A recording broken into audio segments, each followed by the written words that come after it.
नमस्कार। आपके अपने YouTube channel study with Yogesh sir में आपका स्वागत है। आज से हम लोग कंपटीशन के मैथमेटिक्स पढ़ेंगे, जिसमें सबसे पहले मैं आपको बीजगणित पढ़ाऊंगा।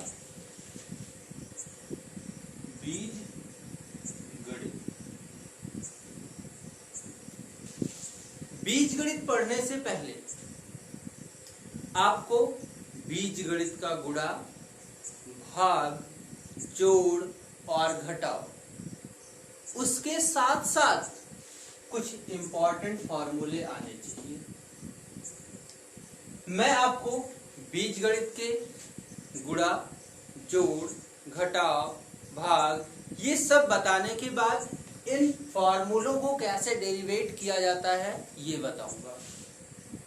लेकिन सबसे पहले बीजगणितीय पदों का गुणा, भाग, जोड़ और घटाव हम सीख लेते हैं। मान लेते हैं कि आपको कोई दो बीजगणितीय पद दिए जाते हैं। पहला हम ले लेते हैं x और दूसरा y। हम इन दोनों राशियों को गुणा करके देखेंगे कि गुणा करने पे क्या उत्तर आता है, जोड़ कर देखेंगे, घटा कर देखेंगे, और वहां से सीखने के बाद हम इन इंपॉर्टेंट फार्मूलों को देखेंगे। उसके बाद बीजगणित में हमें जो कुछ भी पढ़ना होगा आपको पढ़ाया जाएगा। आइए देखते हैं। सबसे पहले हम इन दोनों को x और y दो पद हमने लिए, दो संख्याएं हमने ली है, एक x लिया है और एक y। इन दोनों को सबसे पहले हम जोड़ेंगे। एक बार दोनों को आपस में जोड़ेंगे, यानी कि अगर आप दूसरे शब्दों में कहें तो इसकी जाति दूसरी है और इसकी जाति दूसरी है। ये x कैटेगरी का आदमी है, ये y कैटेगरी का आदमी है। और आपको बता दूं, बीजगणित एक ऐसी गणित है जो कुछ अलग तरीके का जोड़ और घटाव रखती है। होते तो सबके ऐसे ही हैं, लेकिन अंक गणित में हमें कुछ बातों का पता नहीं चलता, और उन बातों का पता हमें आके चलता है कि संख्याएं कैसे जुड़ती हैं, कैसे नहीं जुड़ती हैं, या क्या तरीका है उनका सही जोड़ने का, क्या गलत तरीका है। तो उनको यहाँ पे हम सीखेंगे। जैसे हम x ले लिए और एक x और ले लिए, इनको जोड़ेंगे तो कितना आएगा। कुछ लोग जवाब लिख देते हैं x स्क्वायर, कुछ लिख देते हैं 2x। आपको पता होगा क्या आंसर होगा, x स्क्वायर या 2x। तो जिनको पता होगा वो तो फटाक से बता देंगे सर 2x होगा। लेकिन ये 2x होगा कैसे, ये जान लेते हैं। मान लेते हैं कुछ पल के लिए ये कुर्सी है, x का नाम क्या है, कुर्सी है। आपको एक कुर्सी यहां मिली और धन का मतलब जोड़ना, दूसरी कुर्सी यहां पर है। एक कुर्सी और एक कुर्सी दोनों मिलकर कितनी कुर्सी हुई, दो कुर्सी हुई। वैसे ही x और x मिलकर कितना x होता है, 2x होता है, यानी कि 2x होता है। अगर आपसे कहा जाए कि एक कुर्सी धन एक मेज, बताओ कुल कितने हुए, या बताओ कुल कितनी कुर्सियां हुई, या कुल कितने मेज हुए। तो क्या आप कहेंगे कि एक कुर्सी धन एक मेज मिलकर के बराबर हुआ 2 कुर्सी? नहीं, ऐसा नहीं हो सकता, क्योंकि एक कुर्सी है और दूसरी मेज है। अगर आपसे कहें कि इन्हें जोड़ के बताओ, तो आप बता सकते हैं कि 2 मेज हुई, नहीं हो सकता। यानी कि आपको बताना पड़ेगा भाई एक कुर्सी है और एक मेज है। वैसे ही अगर हमें x और x जोड़ना हुआ तो उत्तर तो 2x आया, जैसे कुर्सी और कुर्सी मिलकर के 2 कुर्सियां हुई। अब हमें x धन y अगर हम इनको ऐड करेंगे तो ना हम कह सकते हैं ये 2x है, ना कह सकते हैं 2y है। ये जैसा है इसका आंसर यही हो जाएगा, इसको अब हम ऐड नहीं कर सकते हैं। ठीक है, चलते हैं आगे कुछ नियम देखते हैं। ये तो जोड़ने वाली बात हो गई कि एक जैसे होंगे तो जुड़ जाएंगे, अगर एक जैसे नहीं हुए तो वैसे लिखा रह जाएगा, जुड़ा है ऐसा प्रदर्शित किया जाएगा धन के निशान के साथ। अब हम अगर गुणा की बात करते हैं, जैसे x गुणे x, जैसे इसका उदाहरण आपको दे 1 2 3 4 5, 1 2 3 4 5, 1 2 3 4 5, 1 2 3 4 5 और 1 2 3 4 5। ये 5 कुर्सियां एक लाइन में, दूसरी लाइन में भी 5, तीसरी लाइन में भी 5, चौथी लाइन में भी 5 और 5वीं लाइन में भी 5 कुर्सियां हैं। आपसे किसी ने कहा बताओ गिन के कितनी कुर्सियां हैं, तो आपने खटाक से 5 इनको किया 1 2 3 4 5, फिर इधर से गिनना शुरू किया 1 2 3 4 5, तो टोटल कितनी लिख रही 5, 5 दूना 10, 5 3 15, 5 चौके 20, 5 25। यानी कि आप कह सकते हैं कि 5 लाइनें हैं और 5 स्तंभ हैं, तो 5 गुणे 5 बराबर 25। अब हम ये अंक गणित में तो कर लेते हैं, लेकिन बीज गणित में क्या होगा?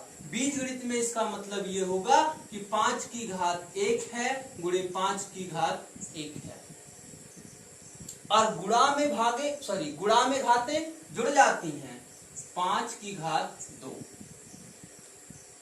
अगर गुणा में घातें जुड़ जाती हैं तो 5 की घात 2 गुणे 2 की घात 5, क्या इसमें भी गुणा में घातें जुड़ जाएंगी? नहीं, गुणा में घातें जुड़ जाती हैं, उसकी एक शर्त होती है।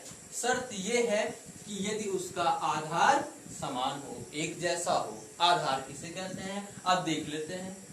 सबसे पहले तो आपको बता दें, कोई भी संख्या हो, वो चाहे चर हो और चाहे अचर हो, उस संख्या में आपको ये जानना चाहिए कि कुछ चीजें जरूर होती हैं। जैसे हमने एक संख्या ले लिया x, तो इस संख्या के आगे पीछे ऐसे बहुत सारे लोग हैं जो हमेशा रहते हैं, हमें दिखते नहीं है, जब हमें जरूरत पड़ती है तो उनका उपयोग हम अपने अनुसार कर लेते हैं। जैसे इसकी घात हमेशा 1 होगी, वो भी कितने आए? धन 1। अगर धन 1 के अलावा कोई घात बदली तो वो लिखी जाएगी, यानी कि फिर बिना लिखे काम नहीं बनने वाला। और अगर कुछ भी नहीं लिखा है तो उसकी घात 1 वो भी धनात्मक हमेशा रहेगी। और एक चीज हमेशा होता है, संख्या के सामने यदि कोई चिन्ह ना लगा हो, संख्या के सामने यदि कोई चिन्ह ना लगा हो तो धन का चिन्ह हमेशा लगा रहता है।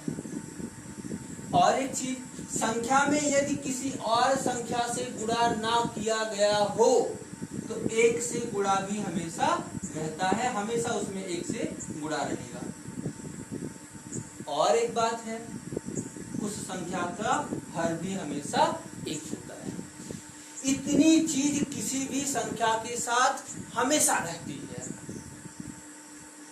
ठीक है, अब हम आगे बढ़ते हैं। तो इसकी घात अगर कुछ भी नहीं है तो 1 है। यहाँ पे जैसे हम 5 गुणे 5 किए तो उत्तर आया 25। ये तो अंक गणित में हम करते हैं। बीज गणित में 5 की घात 1 है, 5 की घात जब कुछ नहीं लिखा तो भी 1 है। जब 1 1 घात है तो इसका उत्तर हो जाएगा, इसकी घात और इसकी घात जुड़ जाएगी और घात कितनी हो जाएगी? 2।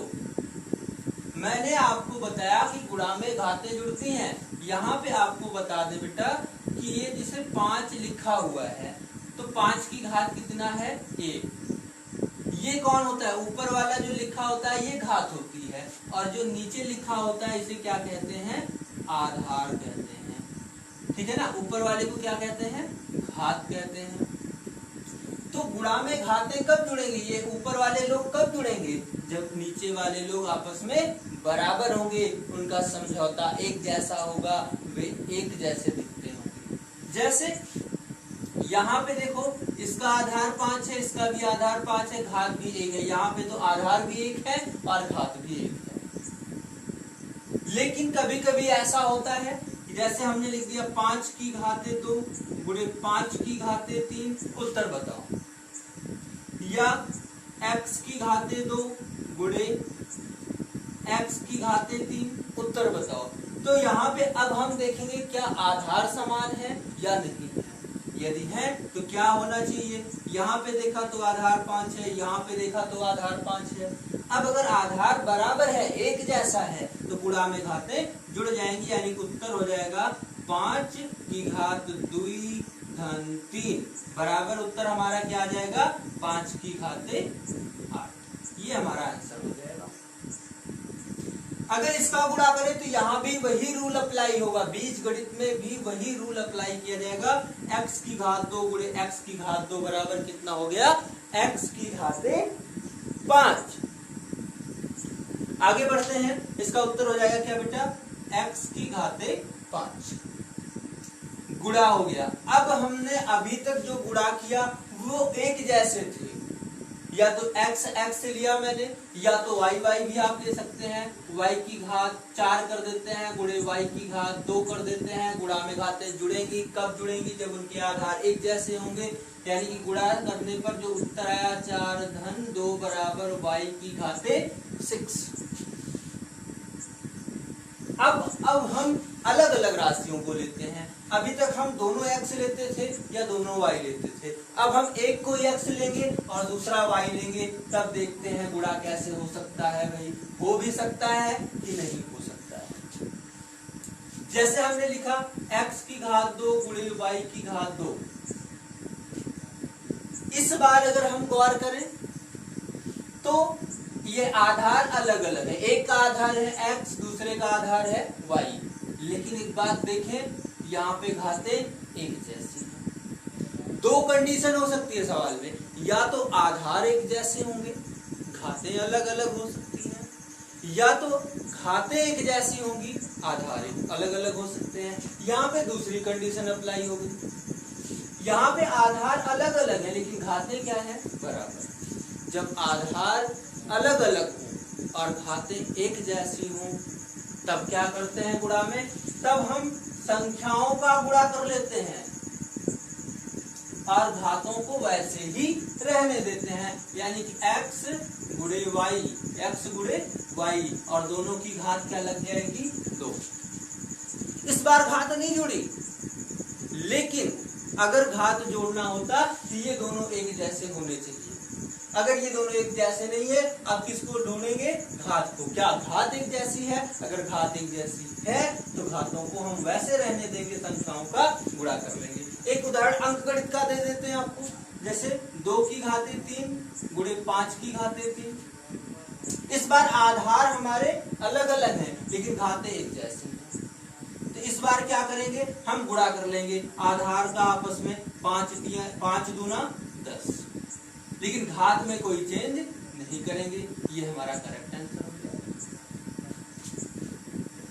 तो हम आपको यही बताना चाहते हैं कि हमें जब तक बीजगणित के गुणा भाग जोड़ और घटाव नहीं आएंगे, तब तक हम सवालों को हल नहीं कर सकते। जब हमें इनके अच्छे से जोड़ घटाव गुणा और भाग आ जाते हैं, तब हम इन फार्मूलों को भी बता सकते हैं। नए नए सवाल आपसे पूछे जाएंगे, उनका भी उत्तर हम आसानी से दे सकते हैं। ठीक है, तो ये हो गया हमारा गुणा। कि आपको मैंने गुणे में 2 रूल बताया कि अगर गुणा करने में आधार एक जैसे हों तो घातों को जोड़ लिया जाएगा, और अगर आधार एक जैसे ना हो, घातें एक जैसी हों, तो आधार को आपस में गुणा कर लेंगे। ठीक है, इसके बाद जोड़ हो गया, घटा। अब भाग का रूल समझ लेते हैं कि भाग के रूल क्या होते हैं।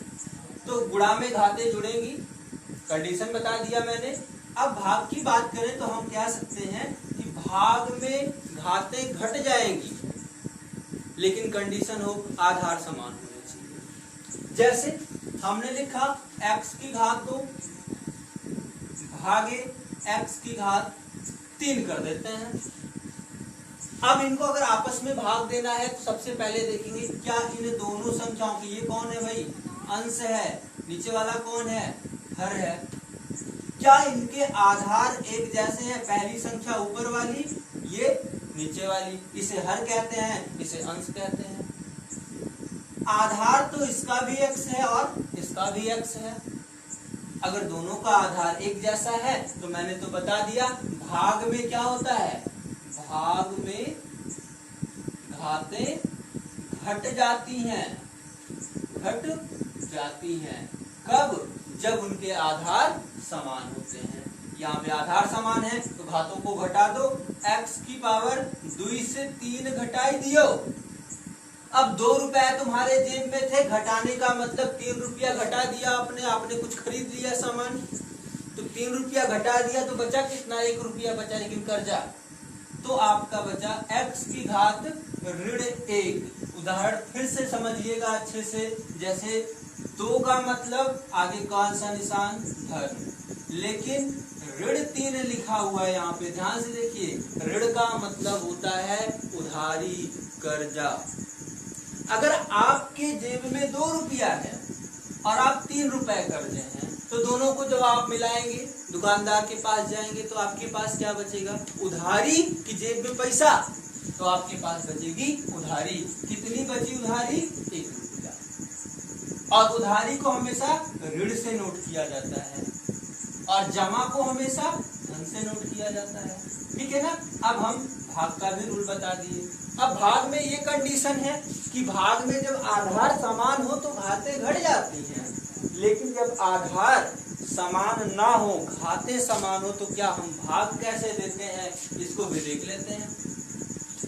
चलिए, जैसे मैंने लिया x to the power 5 upon y to the power 5। इस बार अगर हम देखें तो आधार इसका y, इसका आधार x है। इस बार तो घातें समान नहीं है, सॉरी, इस बार घातें समान है, आधार समान नहीं है, तो इस बार क्या होगा, संख्याओं का भाग हो जाएगा। यानी कि इसकी भी घात 5, इसकी भी घात 5, इसको हम लिख सकते हैं x बटे y की टोटल घातें 5। अब अंदर भाग दो ना, जैसे एक उदाहरण लेते हैं, 10 बटे या 10 की घात 2 बटे 2 की घात 2। देखो इसका, इस 2 का आधार 10 है, इस 2 का आधार 2 है, आधार तो अलग अलग है, इसका आधार 10 है, इसका आधार 2 है, लेकिन घातें समान है, तो क्या करेंगे, 10 और 2 को अलग करके दोनों की घात 2 लगा देंगे।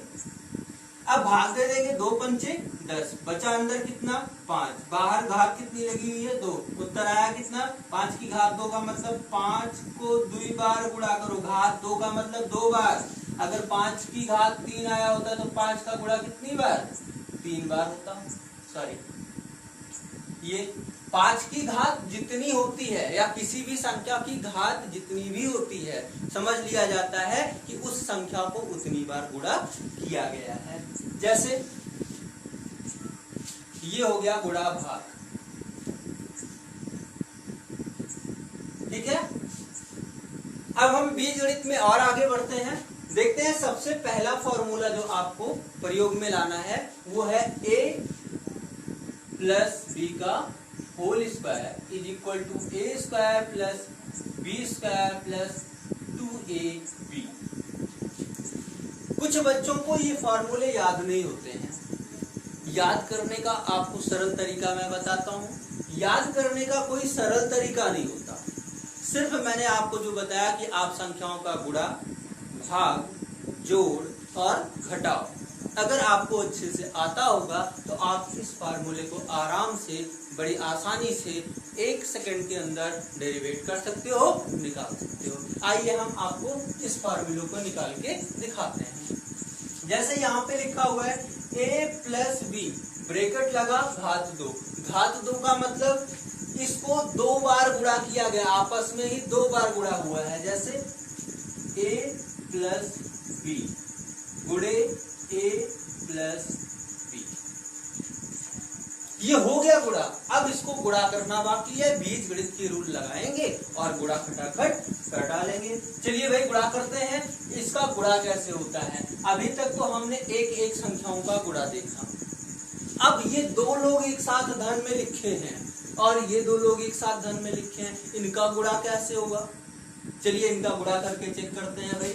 अब हम एक को लेंगे, किसी एक को, चाहे ए और चाहे बी को, एक को लेंगे और दोनों में गुणा करेंगे। ए का गुणा ए में करेंगे, ए गुणे ए। इसके सामने धन का निशान, इसके भी सामने कोई निशान नहीं दिख रहा तो धन का ही होगा। जैसे इसके सामने कोई नहीं है वैसे धन का लगा दिया। तो आपको बता दे धन गुणे धन क्या होता है? धन होता है। ऋण गुणे ऋण बराबर क्या होता है? धन होता है। धन गुणे ऋण बराबर क्या होता है? ऋण। और ऋण गुणे धन बराबर होता है ऋण। यानी कि आप संक्षेप में ये समझ लीजिए कि समान चिन्हों का गुणा अगर किया जाएगा, चिन्हों का भी गुणा होता है, समान चिन्हों का यदि गुणा किया जाएगा तो गुणनफल हमेशा पॉजिटिव यानी कि धनात्मक होगा। यानी कि धन और धन का गुणा धन, और देखो समान ये भी है, ऋण गुणे ऋण बराबर धन। लेकिन विपरीत चिन्ह अगर हम लेते हैं, एक धन लेते हैं दूसरा ऋण लेते हैं, तो विपरीत चिन्हों का गुणा आप देख सकते हैं कि क्या होता है? ऋण ही होता है। तो यहाँ पे हमें चिन्हों का भी विशेष ध्यान रखना है।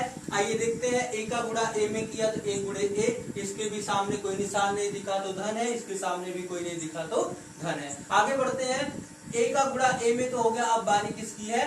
बी की। बीच में निशान किसका है? धन का। धन का निशान लगाएं। इससे पहले हम ए के सामने धन है, बी के सामने धन है, धन और धन का गुणा धन होगा, ए गुणे बी। धन का निशान लगाएंगे, ए गुणे बी। अब ए का गुणा मैंने दोनों में कर दिया। अब बारी किसकी है? बी का गुणा भी दोनों में करना पड़ेगा। आइए बी का गुणा पहले इसमें और फिर इसमें करते हैं। तो b का गुणा a में करेंगे तो पहले तो b के सामने कौन सा निशान? धन का। a के सामने कुछ नहीं लगा तो धन का। धन धन का गुणा क्या हो जाएगा? धन। तो b गुणे a बराबर ab लिखो या आप a गुणे b लिख दो। अब b का गुणा दूसरे वाले b में करेंगे। यहाँ पे b के सामने धन, यहाँ भी b के सामने धन, तो ये हो जाएगा b गुणे b। आगे बढ़ते हैं, a गुणे a। यहाँ पे देखो मैंने कहा था जब भी कोई संख्या हम लेते हैं तो यदि उसकी कोई घात ना लगी हो तो प्लस एक घात मानी जाती है। यहाँ भी प्लस एक घात, यहाँ भी प्लस एक घात, तो a की घात एक गुणे a की घात एक। गुणा में घातें जुड़ जाती हैं। कब जुड़ती हैं भाई गुणा में घातें? जब उनके आधार समान होते हैं। अर्थात यहाँ भी गुणा में घातें जुड़ जाएंगी क्योंकि इनके आधार a है, एक समान है। तो यहाँ पे एक धन एक जुड़ करके कितना हुआ? a की घाते दो। ये हो गया a की घाते दो।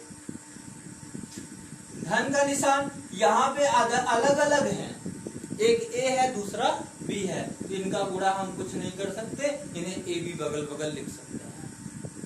दूसरा है धन a गुणे b, फिर से वही प्रॉब्लम, a b हो गया।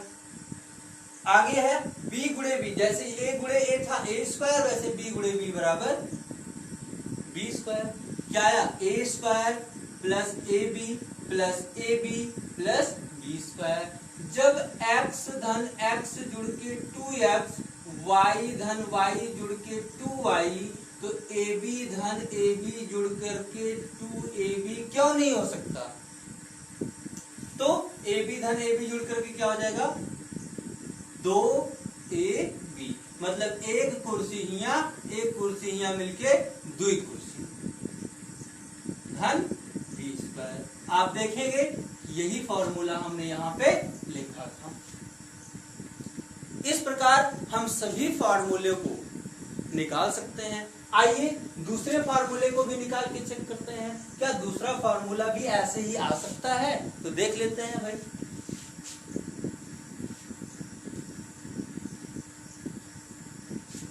दूसरा फॉर्मूला है हमारा a माइनस बी का whole square is equal to a square plus b square minus 2ab।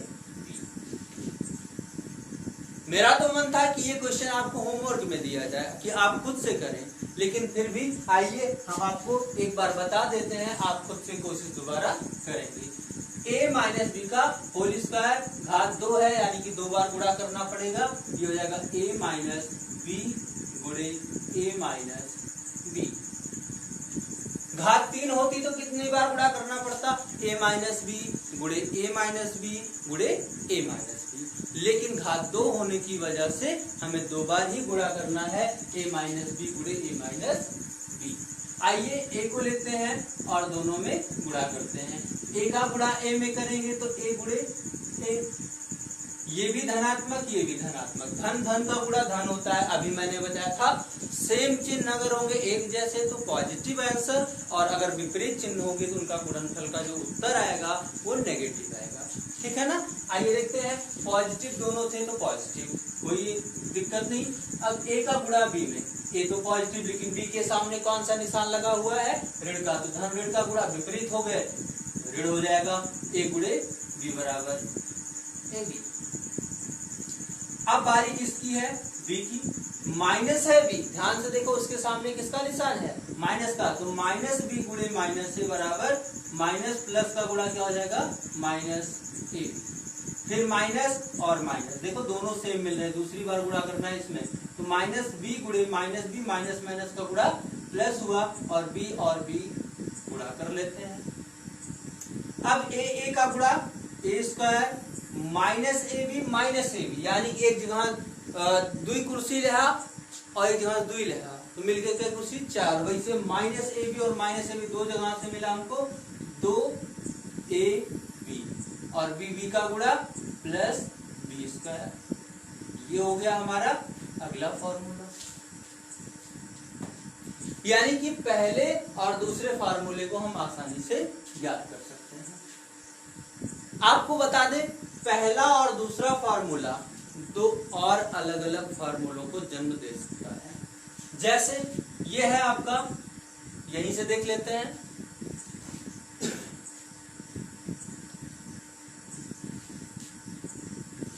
यहीं से। जैसे अगर आपको ये याद हो गया, जरूरत बहुत पड़ने वाली है, तो आप यहाँ पे a square plus b square को यहीं छोड़ दो और इधर से माइनस 2ab को इधर ले जाओ, बीच में बराबर का निशान है। आपको बता देते हैं, जब भी कोई संख्या एक पक्ष से दूसरे पक्ष में, यानी कि बराबर के एक तरफ से दूसरी तरफ जाती है तो उसका चिन्ह बदल जाता है। अर्थात यदि वो संख्या धन में है तो उधर जाके ऋण में है तो धन में, गुणा में है तो भाग में है तो गुणा में हो जाती है। चलिए, ये संख्या हम यहाँ से ले जाना चाहते हैं, ये पूरी संख्या के सामने कौन सा निशान लगा हुआ है? ऋण का, इधर जाएगी तो धन का हो जाएगा। इधर पहले से कौन है? a माइनस बी का होल स्क्वायर, इधर ये ऋणात्मक है, इधर जाएगी 2ab। यहाँ पे बचा कौन? a square plus b square. अब यहां से अगर आप देखें तो आपको a square plus b square का ये फॉर्मूला मिला। आपको इसी का एक दूसरा फॉर्मूला दिखाते हैं पहले फॉर्मूले से, यानी कि इस वाले से। जैसे a प्लस बी का whole square is equal to a square plus b square plus 2ab। यहां से निकालते हैं, इसको यहीं छोड़ देते हैं, इसको यहां से ले चलते हैं। ये हो जाएगा a प्लस बी का होल स्क्वायर पहले से है, यहाँ पे ये संख्या पॉजिटिव है, इधर आएगी तो negative, minus 2ab is equal to a square plus b square. आप देखिए ये दोनों एक जैसे हैं, लेकिन दूसरा पक्ष हमारा एक जैसा नहीं है। चेंज क्या है कि दूसरे पक्ष में a माइनस बी का होल स्क्वायर प्लस 2ab, यहाँ पे प्लस यहाँ पे माइनस, और इसमें क्या है? यहाँ पे जहाँ पे माइनस था वहां यहाँ क्या है? प्लस है। यहाँ पे प्लस था, यहाँ पे क्या है? माइनस। तो एक ही सूत्र के दो सूत्र, एक ही ऑप्शन के दो फॉर्मूले आपको यहाँ पे देखने को मिल जाते हैं। इनकी जरूरत हमें बहुत पड़ती है बीजगणित में। ठीक है, अब आपको हम अगले दिन बाकी बचे हुए फॉर्मूलों को बताएंगे कि इनको कैसे निकाला जा सकता है। इन्हें आप अच्छे से, जो बताए गए हैं, बहुत गर्मी है आज, जो बताए गए हैं उन्हें अच्छे से निकालिएगा। और जो भी समझ में ना आए आप हमें कमेंट कर सकते हैं, मैसेज कर सकते हैं। और सबसे खास बात जो बतानी है आपको कि आप हमें सब्सक्राइब भी कर सकते हैं, ठीक है। और सब्सक्राइब करके बेल आइकन जरूर दबाएं, और बेल आइकन दबाने के बाद थोड़ा सा अगर शेयर कर दें तो हमारे लिए बहुत अच्छा होगा। बहुत बहुत धन्यवाद। नमस्कार।